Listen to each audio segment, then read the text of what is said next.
Hi guys! For today's video, ipiplex ko naman ang aking pagiging beautician. Actually, beautician naman talaga ako. Ayan, andito ako sa customer. Ito nakita nyo. Ang buhok niya ay kulay kalawang. Ngayon, pagagandahin natin siya. Gagawin ko siyang Diyosa. I-apply ko dito sa buhok niya ay ang pinakamagandang pink brown. Watch later ha. Ayan. Gugupitan ko muna siya. Ibababkat ko muna yung buhok niya. Kaya, tingnan niyo.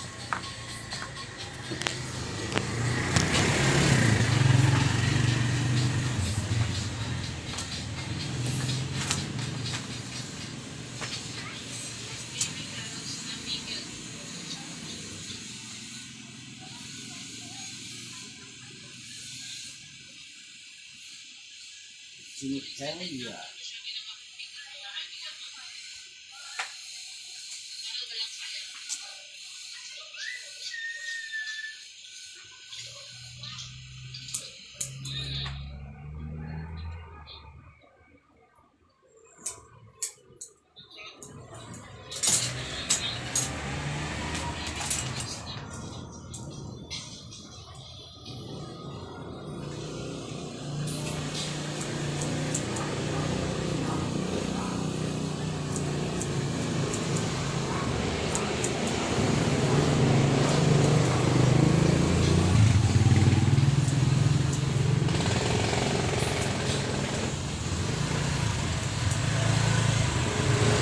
Anyway, andito nga pala ang bakay ng customer ko. Malipit sa kalsada. Ito lang kalsada.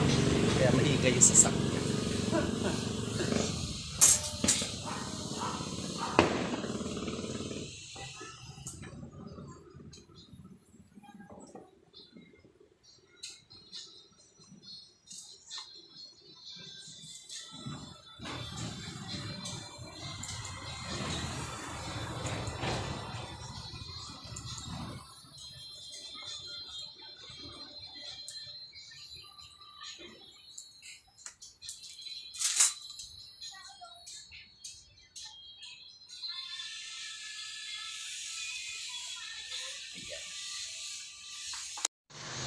Ayan po, tapos na po ang kanyang haircut. Pero hindi pa po yan ang finished product ha. Kasi, i-color ko pa siya. After ng color, iti-treatment ko siya. And then, siyempre, i-blower. Tapos, katapos ng treatment, blower. At saka, yung pinaka-final na paplantsahin. Tapos, i-retouch uli yung haircut niya. Kasi, may tendency hindi pa to pantay. Kasi may wave pa. Pag na-plancha na or na-blower na, yun, makikita na natin kung pantay ba o hindi yung haircut niya. Dahil pag hindi pantay siya, syempre i-retouch natin. Kahit anong mangyari, i-retouch pa rin natin. Ayan. Okay. Ngayon guys, i-color ko na siya. Gagamitan ko siya nitong Remote Hair Color na ang pangalan ay pink brown. Ito siya, remote po siya. At hahaluin ko na po siya. I-mix ko na para ma-apply na natin. Tara, go! Guys, siya nga pala dahil nga sa may kulay na ang buhok niya, mukhang na-bleach ng bongga yung buhok niya, na-bleach ng medyo hilaw lang. So ngayon, ang oxy na gagamitin ko is 6% lang. 6% lang. Tansyahan lang yan. Yan. Tapos mamaya imimikos-mikos. Ano ba? Pag may mikos-mikos na yan, buisit na yan. Kasi ano, sabi nila mix-mix daw yun. Wako knows. Yan kasi ang hair niya, oh.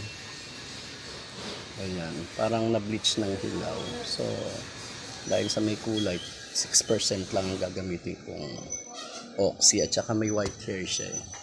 Ayan, oh. May mga white hair siya, madami. Kaya, 6% lang talaga. Pero pwede din namang gumamit ng 3%. Ayan guys, na-apply ko na yung hair color niya na pink brown. Ayan siya ngayon. So ngayon, Siya nga pala, pagka nagkukulay kayo ng hair, dapat minsan kasi hindi naiiwasang napupunta sa anit. Ayan. Hindi, lalo na pag maiksi ang buhok.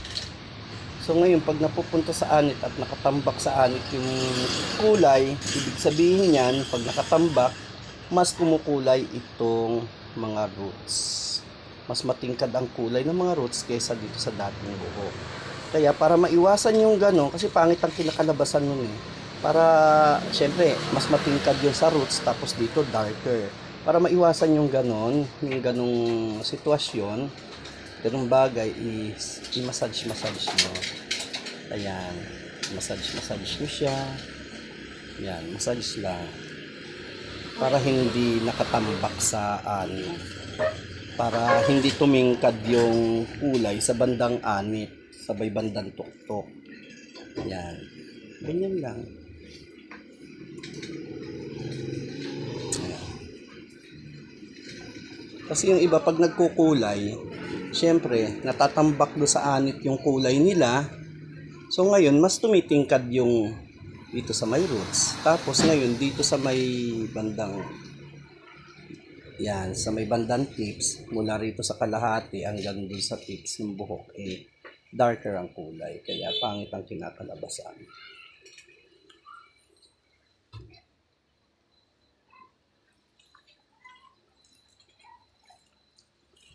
O, ayan. So, maya, papakita ko sa inyo yung finished product niyan. Ayan guys, eto na po ang ating finished product. Kanina, mukha siyang kalawang, pero ayan ha, pink brown na ang kulay niya. Take note, apple cut ang ginawa ko sa hair niya. Kanina hanggang dito yung buhok niya na wavy. At hindi mo malaman kung saan patungo, pero eto na siya ngayon. Ayan. Ayan na guys, ang kanyang haircut. Ayan na ang kanyang new haircut. New hair. Kasi mag-new year. Ayan. O diba, napakaganda.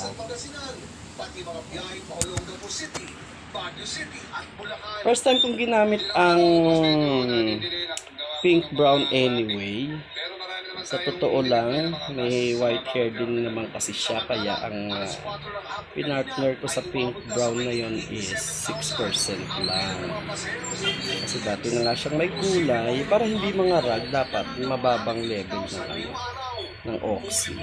Pero pag ngarag talaga, pwede namang 3%. Pero ayan na siya. Soft and shiny. Diba? Tapos bukas ngarag.